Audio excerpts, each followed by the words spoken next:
am not normal when it comes to food shopping and saving money around food and grocery hauls and things like that. And it's not that average, let's just say that. And I thought that I would share because I do get 1 or 2 questions from time to time. And I thought I'd explain the whole process because it is a process and it makes sense to me. But I've been talking to a couple of other people lately that go, I'm so glad that you share because I do the same thing. And I thought it was just me. And I'm there like, maybe it's not just me. So I'm wondering if this resonates with people, and also maybe giving you the, because I see so often on YouTube, which is the standard, here's our weekly grocery haul. And that's totally fine because that's a traditional thing. And even I've done it in the start of my videos, and that's the way that I used to shop. And it is the way that I still shop. But there now are a lot of if, whats, and buts all added into it. I thought that I would share. I'm this side of the screen too. Hopefully I'll put some pictures or whatever up here. But also you're in my car leaning against my screen. I don't have a tripod here. It is what it is. We're frugal. We just, yeah. The first thing about grocery shopping is there is no right way to shop. Everything happens for a reason and for a season. Things change constantly. I have done the traditional weekly food shop, and even then it's just go to the shop, pretty much grab what you want, cross your fingers that it lasts for the week. I've also done the mid-run out to the shop to grab bread and milk that's cost $30 because all this other stuff just fell into the trolley. And so I've been there. That's what I want to say. There are some people out there that are really skilled that literally go, here's what we're going to eat for the week. And they go and shop accordingly and they know what's in the fridge and freezer. And that's what we teach you traditionally to do. Do we always do it? No, we don't. I mentally can remember what is in my fridge, freezer and pantry and kind of plan around that. But then when I get to the shop, it's a completely different story. And I thought that I would share things about that and how it influences what happens. My first plan of attack is using the Flybuys weekly shop specials that we have for 4 weeks, spend X amount over 4 weeks. And we always choose the points. We don't choose the dollars off. I choose the points so I can save them. And then all of those points get saved up at the end of the year. And then I use those to shop in January to help us because we're not earning any money usually for the first couple of weeks. Usually the last 2 weeks of December and the first couple of weeks of January. So there's about 2 to 3 weeks that we're not getting any income.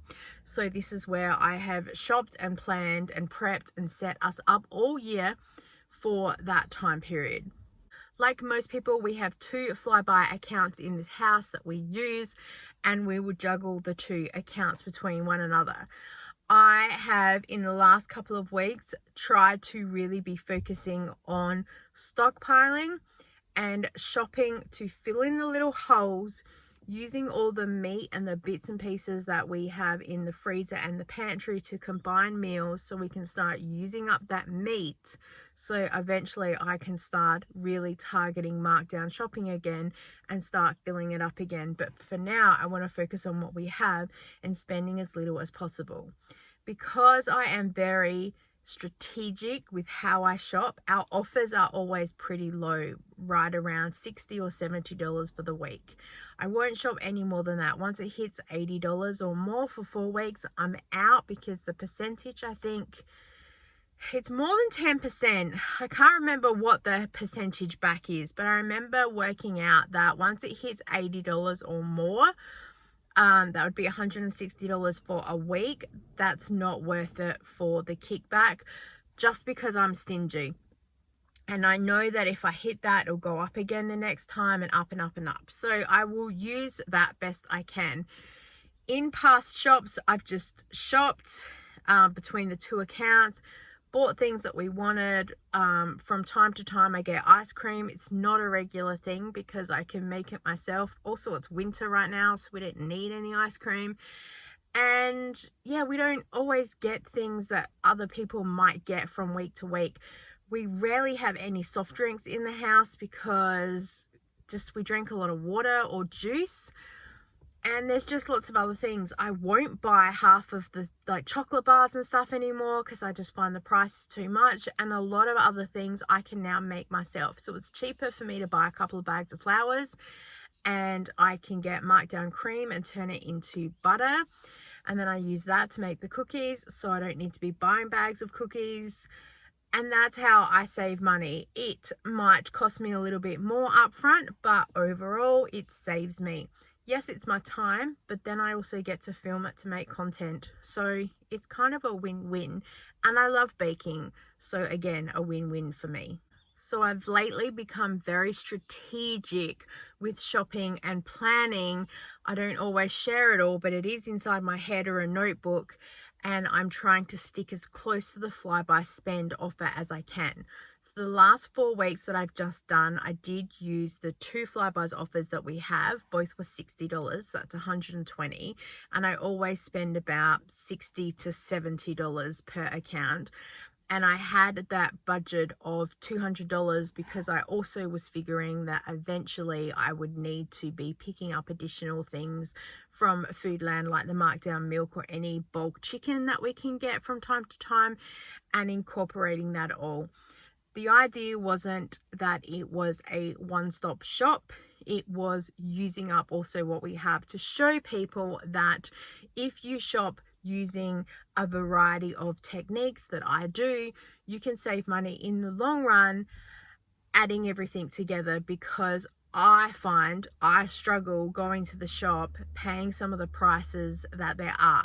Now, I know that some people are not in the situation to do multiple shops, multiple visits of shops or stores, and I get it, but I just share what we do because it resonates with some people. After the 4-week spend has finished is then when I will go to Woolworths and I will do the once a month shop to use that 10% off, because we were an everyday extras member. I was able to get that special for $35 a year down to $70. It's now finished, so our shopping at Woolworths has finished for now until probably closer to Christmas. I still have some everyday reward dollars in my accounts, but we have used hubby's account, and that was the account that got the half price joining offer because I was still a member at the time. So we joined on his account. Again, most people have 2 accounts, whether it's Flybuys or everyday rewards, and they juggle the 10% that way. For me, it has been great to purchase things to stockpile, which you may or may not have seen at the time of recording this video. I was focusing on the things like apple juice, music bars, crackers, anything that was pantry stable that I looked at and thought, can we stockpile enough for at least 3 months? So hopefully I'm waiting for the Black Friday sale for the Everyday Rewards program to come back at that half price so I can rejoin on my account. The 10% off is a great thing, like any savings is a good savings, but it's not in comparison with keeping our flyby spends low. But I found in this past year it helped supplement our shops to make sure that it kept the flyby spends low. So I shopped the flyby spends, and if I missed out on anything, I knew I could get it at Woolworths. There are certain things though that I can only get at Coles, like the drinking chocolate, and we prefer the mince meat from Coles, so I will stockpile on those with the spends. And then Woolworths is everything else. Most of the fresh meat that's there, I'm totally fine with. Fruit and veg, pantry things, iced coffee, anything else I can get at Woolworths. So using those 2 in conjunction is really good. On average, our grocery bill, I try and keep it around $800 a month. Sometimes it's a bit more, especially if there's one of the 5 weeks. And on the off week, it totally depends what's going on, if there's a bonus week. Or if we're in no man's land, as I call it, because the Coles 4-week spends have finished, the Woolworths shop has happened and we're just sitting here with no offers. So that's when the plan comes in that hopefully we've shopped enough to carry us through for at least 2 weeks, especially when it comes to apple juice, crackers, muesli bars, the things that we need all the time, sliced cheese, ham. Hopefully we've pre-shopped those enough to carry us through. This is where I also will go to places like Foodland looking for markdown milk or any markdown other products that we might need, again, to either carry us through or that I can use for stockpile, or anything that is a markdown that then just means it's cheaper overall for snack, like the chips that get marked down. We're going to be eating chips. I might as well purchase them, get them as a markdown. Saves us money. Sure, that means I've probably spent a little bit more that week, but in the long run, it saves us. I will often look at meat that is marked down, and from time to time, if I'm shopping with mum and I see something that I think, oh, that's a really good bargain, I'll pick it up. I try not to spend any money outside of the Flybuys shop or the Woolworths haul, and I'm finding this is working really well at the moment. And so hopefully the markdown meat can kind of get incorporated into the Flybuy spends. For now, for the last 4 weeks, I haven't focused so much on hunting for the markdown meat because I just haven't had time to go. And I've just been focusing on, as I said, those pantry staples. So I just don't have space or time for markdown meat right now because I need to focus heavily on the pantry staples, because I know that we have enough meat in our freezer to carry us through the next 2 to 3 weeks. I used to go markdown shopping a lot every time I was passing by a Coles or a Woolworths, because I used to move around a lot with all the Zumba classes. I used to do a lot of Zumba classes. Also moving around for children's appointments. I was always near a shop, so I would always pop in. I have done videos years ago where I have done nearly a whole day markdown shopping, and I have ended up with a lot. Some days were better than others, and as I said, it all helped in the long run. It probably meant I spent a little bit more, but it meant we had food there. Sometimes it meant that we ate a lot more during that week. We're a pretty simple family. We don't eat a lot, which is also why I did the video for how much does it cost us to eat for 4 weeks, to show people that we're pretty basic, and like hubby and I are okay with a sandwich for lunch. It's fine. It's how we grew up, and it's still how we are. And my kids will just snack during the day. It's not really anything big, so it's not costing us heaps. The only difference now is that my eldest is a vegetarian, so that changes a little bit with costing, but I have been able to balance out a couple of meals to be a little bit cheaper when compared with the meat. And now also that they are a vegetarian, it means that the meat that we do have is going to stretch out a lot more.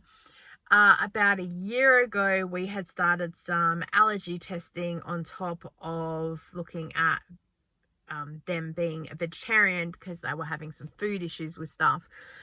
So I had to be very picky with some of the meat that I got. So in the freezer, you will see there are bags on it with like Kira meat, because I know that's just a roast meat that I have chopped up myself and have put to the side. There's no flavorings on there, because when you do like elimination diet, you can't have like garlic and onion and things like that. And some of the meats that come pre-flavored, they have a lot of stuff in that.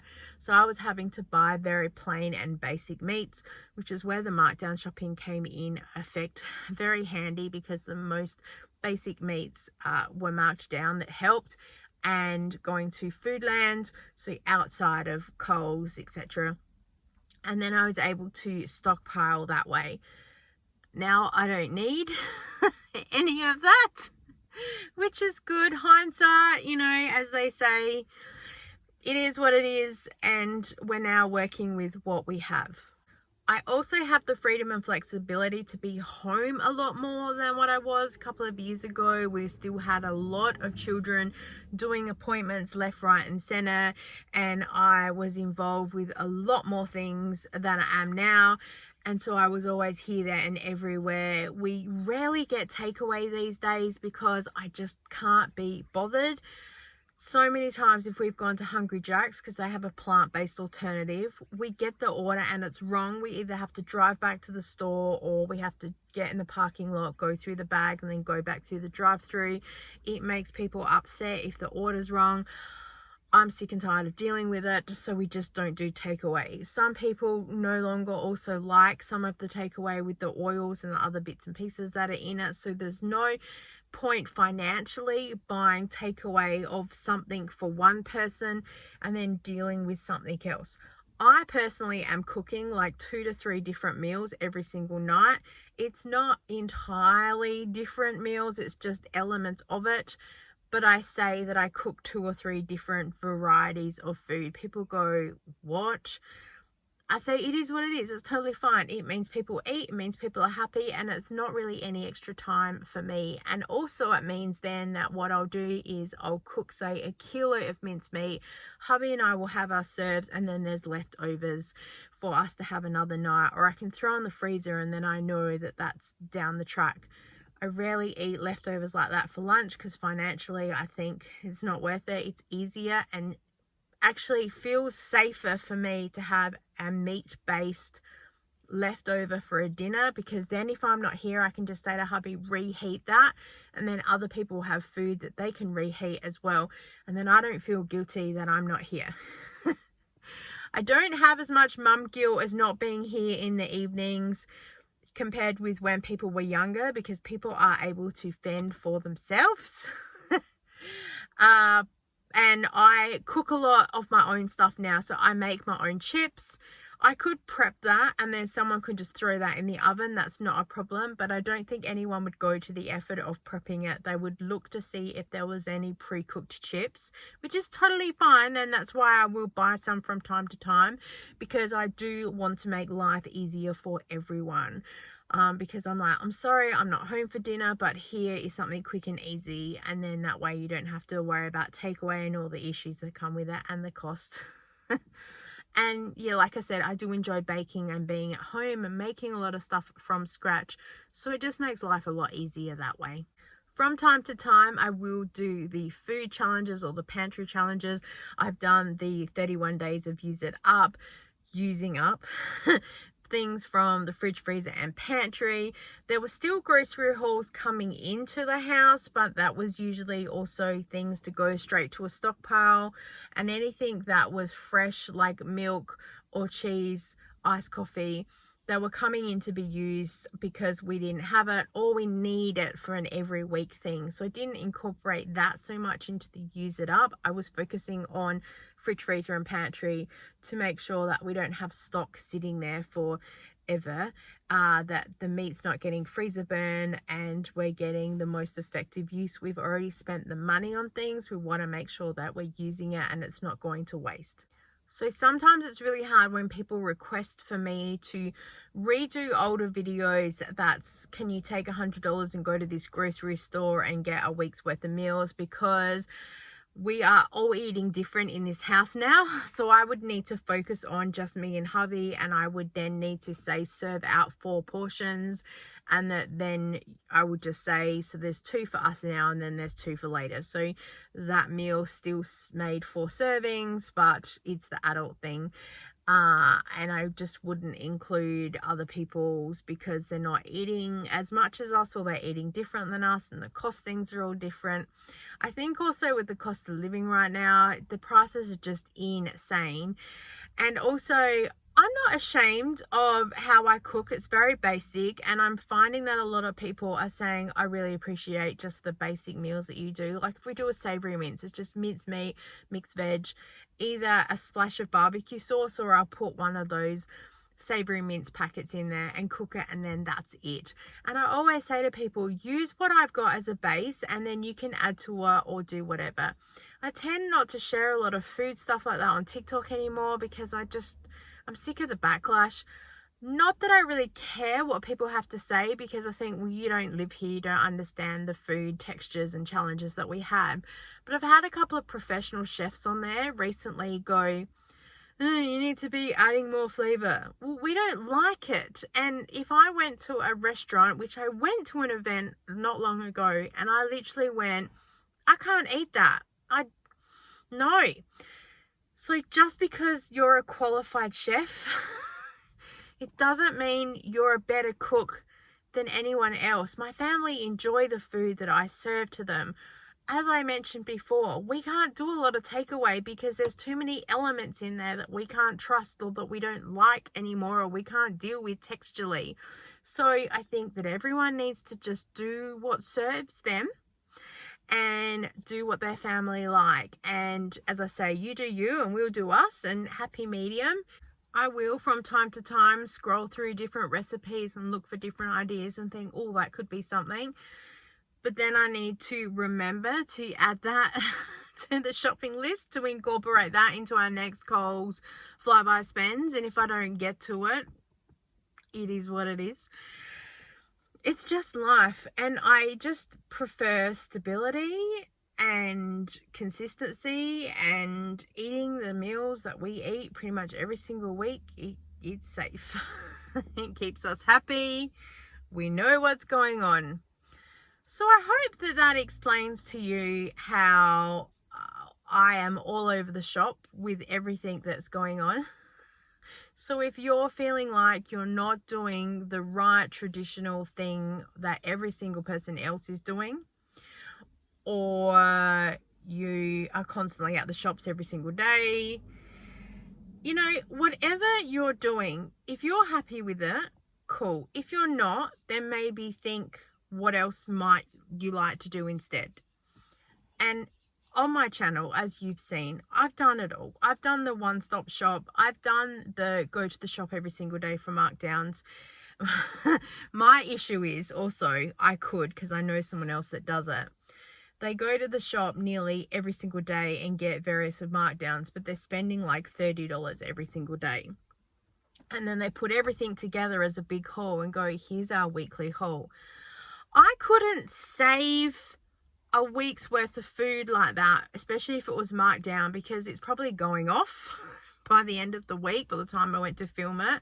So I'd be filming a haul with a whole lot of empty packets, because also half my family would be like, ooh, and start eating things. I don't have the space to be saving things going, don't eat that, I need to film a haul. Which is often what happens anyway with some of the shopping. If I've shopped late in the afternoon and I get home and I say, don't touch those bags, I need to film the haul. So they're sometimes standing there waiting to see what's in the bags. So I don't always get around to filming everything. That's why I resonate well with Nissa from Our Small Footprint, because like she's home from her grocery shopping in the evening and she's trying to set everything up and film it late, trying to get light in, and then people put it away and then the next table come in, and I think I've done that too myself, because you're just trying to get it out and you need to use that mincemeat or whatever for dinner that night. That was the whole purpose of buying it. It just time and place. Yes, you can be more organized. Yes, you can, you know, have it together, and still at the end of the day things just don't work out. So keep doing what you're doing. You'll eventually get there. Everyone's fed and happy, I assume. So I thought that I would share a bit of a rambly video, but I'm going to put it out there. And I've had other people send me pictures of their stockpile cupboards as well, because I said that I was focusing on doing some stockpiling. And, you know, they've got masses of stockpile of pasta sauce or oil, or, you know, one or two items. They don't have specifics of other things, but because they use those things, that's what they have stockpiled of. We have more of a weekly snack thing going, and the requirements that I just don't want to run out of things, which is probably what they have as well. So I've loved hearing from other people. So let me know down below if you stockpile anything, if you are focusing on making sure that you always have something in the house because you never want to pay full price for it. Or also, how do you shop and how does that work out for you? What do you spend? Have you looked at cutting back your costs? Have you looked at alternatives of things? You know, did it work for you? Did it not work for you? And yet we're changing constantly in life. So if something's not working for you and you want to look at changing it, then do it. If it doesn't work, don't panic. Maybe it's just not the right time for you, or maybe you didn't find a right solution. But I thought that I would share with you because, as I said, we're not average and it works really well for us. And it can take some people a little bit to wrap their heads around it. Even myself trying to explain, like the 4-week spend that I've just done, that was a little bit of a stretch for me because I had to spend a little bit more than the flyby spends. But it did help me to see, so we actually do go through a box of crackers a week and like 1.5 of apple juice. So if I was forward planning and if I actually sat down enough, I think I could cover and get a really good plan. But there's always the unexpected. Like 1 week we didn't drink as much iced coffee as what we normally do, which was really good. But then we were short the following week.